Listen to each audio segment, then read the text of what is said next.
Gente, tudo bom? Muita gente me perguntou aqui sobre a questão da impressão das cédulas de R$ 200, o que isso significa para a economia, etc.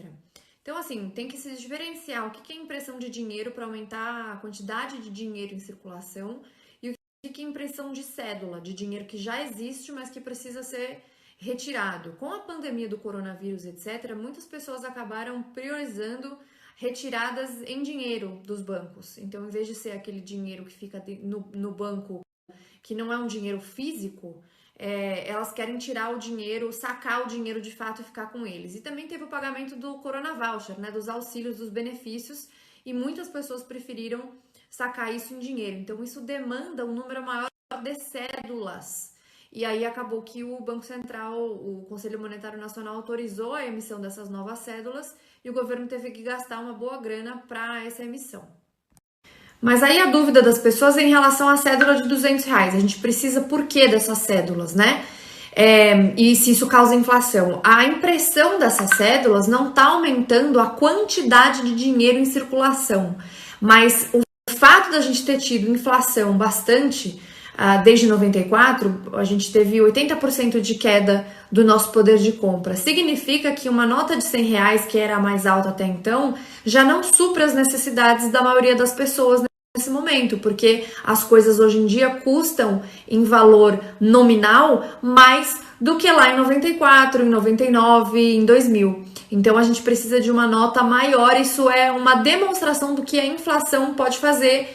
E essa perda de compra, do poder de compra de 80%, mostra por que a gente tem que imprimir agora cédulas de R$ 200.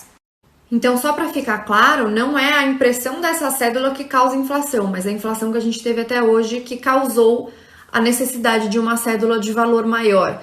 E aí, no post que eu coloquei aí do Fernando, em dólares, o nosso dinheiro não vale nada. A gente precisaria ter uma cédula de $100, seria equivalente hoje mais ou menos a uma cédula no Brasil de R$ 500. Então a gente perdeu bastante poder de compra nos últimos tempos e a subida do dólar também ajuda nessa perda de poder de compra. No momento, a inflação no Brasil é controlada, mas a gente sabe que nos últimos anos, apesar do real ter controlado bem a inflação comparativamente com os planos anteriores, a gente chegou a ter 5.000% de inflação, é uma coisa uma loucura. Quem é dessa época lembra aí do overnight, toda aquela coisa que acontecia naquela época. Meu pai era bancário, então eu vi de perto como que era a loucura. E numa época ainda que nem tinha computador para fazer todos os controles. Nossa, quem sobreviveu a banco naquela época é herói. Mas mesmo assim a gente teve uma inflação considerável, muito menor do que naquela época pré-plano real, mas teve uma inflação considerável. E isso mostra que, por exemplo, pessoas que guardam dinheiro em casa e etc., se elas guardaram dinheiro que elas tinham em 94 e largaram até agora, elas perderam 80% do poder de compra delas. Então, se ela tivesse, sei lá, R$ 100.000 guardado em 94, hoje valeria 20. Outra coisa importante de diferenciar é que o governo, para pagar esses benefícios todos por causa do coronavírus, né, os benefícios, ele não imprimiu dinheiro, aumentando o dinheiro em circulação que fatalmente causaria inflação, mas ele está se endividando. Eu já falei disso outras vezes, tem no destaque aí se não me engano. Então ele se endivida pegando o dinheiro dos poupadores, entregando um título. Então quando você compra um título do governo, nada mais é do que comprar um título da dívida do governo. Ele promete te pagar uma taxa de juros determinada num prazo determinado e aí você dá o dinheiro para ele e esse dinheiro é a dívida pública do Brasil, que é sustentada por todos os pagadores de impostos. E nós, que somos, mesmo que você não seja um detentor dessa dívida, você ajuda a pagar isso porque você está pagando os juros que a gente paga para os poupadores. E aí o que está acontecendo é que parte da esquerda, que obviamente não entende nada de economia ou entende se faz de besta, está falando que, olha aí, não falou que não imprimir dinheiro e agora está imprimindo. De novo, isso não é impressão para aumentar a quantidade de dinheiro em circulação, está apenas colocando mais uma cédula em circulação, considerando que hoje os bens são nominalmente mais caros e só uma cédula de R$ 100 não suporta toda essa demanda. Acaba tendo que gastar mais cédulas de 100 para comprar uma coisa que você poderia comprar com menos cédulas de 200. Basicamente é isso. E também tem a questão que as pessoas falam, né?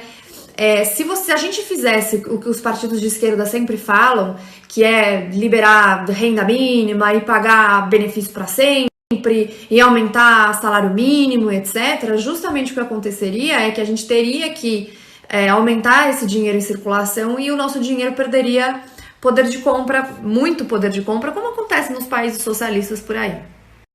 Agora, uma coisa que eu também sempre falo é que o maior causador de inflação é o governo, quando ele atua deliberadamente com gastos públicos exagerados, que é o que aconteceu nos últimos anos, principalmente no governo Dilma, com o Guido Mantega à frente do Ministério da Fazenda. Então, o nível de gasto público foi tão absurdo que a inflação também acompanhou. Depois eu vou fazer alguns posts sobre isso, mas é importante, eu acho que tem um destaque, talvez, não lembro agora, mas sobre essa questão da inflação, que essa inflação que a gente vê, que é o IPCA, que é o Índice de Preços ao Consumidor Amplo, ele é uma cesta de produtos e serviços, mas como a maioria do brasileiro, a maior parte dos brasileiros é pobre, essa cesta ela tem uma composição para essa maioria dos brasileiros, mas ela não reflete necessariamente a inflação sua de verdade, porque inflação na realidade é a sua cesta própria de bens e de serviços. E o IPCA que está hoje controlado talvez não reflita a sua realidade.